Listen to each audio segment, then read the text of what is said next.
ضمیر احمد عثمانی نے لہرایا تھا، قرارداد مقاصد وہی لانے والے تھے، پاکستان قائم مفکر اسلام مولانا مفتی محمود دینے والے ہیں، آج پاکستان قائم بچانے کے لیے مولانا فضل الرحمان میدان میں کھڑے ہیں۔ ہم انشاءاللہ ختم نبوت کی جنگ کی آخری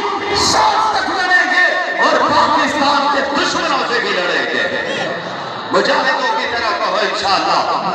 ہاتھ لہرا کے کہو انشاءاللہ، ہم پاکستان کے دشمنوں سے لڑیں گے۔ دو جملے آج قرآن چلایا جا رہا ہے، کہاں ہے امن کے علم بردار، کہاں ہے انسانیت کے حقوق کا احترام کرنے والے؟ آج میرا قرآن چلایا جا رہا ہے، ہمارا قرآن چلایا جا رہا ہے، لیکن میں انہیں کہنا چاہتا ہوں ہم بہت دور بیٹھے ہوئے ہیں، ایک کاش تم ہمارے سامنے ہوتے، پھر مزہ آتا، پاکستان کا مجاہد اٹھتا، اس کافر سے کہتا ادھر آ ستم گر ہنر آزمائے، تو تیر آزما ہم جگر آزمائے، ان کی نسلیں برباد ہوگی۔ اور شاہ عبدالعزیز رحمت اللہ علیہ نے بہت پہلے اس مسئلے کا جواب دے دیا تھا، آنے والے نے کہا تھا شاہ جی میں اپنی کتاب اٹھا کے آگ میں پھینک دوں، آپ قرآن کو اٹھا کے پھینک دیجئے۔ شاہ جی شاہ ولی اللہ کے خاندان کا چشم و چراغ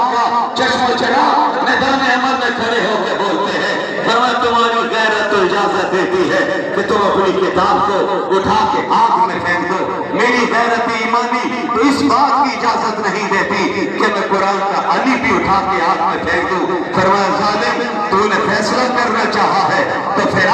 میرا ایمان بولتا ہے کتاب نہیں پھینک دے، تو اپنی کتاب اپنے سینے کے ساتھ باندھ، میں قرآن کو اپنے سینے کے ساتھ باندھوں، تو بھی چلا کے لگا دے، میں بھی چلا کے لگا دوں۔ کتاب پر تو کچھ لگا کے آیا ہوا تھا، اپنے وجود پر تو کچھ لگا ہوا نہیں تھا۔ شاہ جی کی بات سنی تو بہت اللہ سے خبر کافر بانٹتا ہے۔ شاگردوں نے کہا، تلامذہ نے کہا، علماء نے کہا حضرت اگر میدان میں اتر ہی جاتا، فرمایا سنو تو صحیح وہ کبھی میدان میں اتر ہی نہیں سکتا تھا، تمہاری نظر اس کے الفاظ پر تھی، میری نظر قرآن پر تھی، جو قرآن بیان کرتا ہے جو حضرت ابراہیم کے لیے آگ کو گلزار بنا سکتا ہے، وہ ابراہیم کے پوتے کے دین کی صداقت کے لیے آج بھی آگ کو گلزار بنا سکتا ہے۔ مطالب ہے بہت، وقت دعا کچھ کہہ نہیں سکتا، الہی فضل کر اس کے سوا کچھ کہہ نہیں سکتا،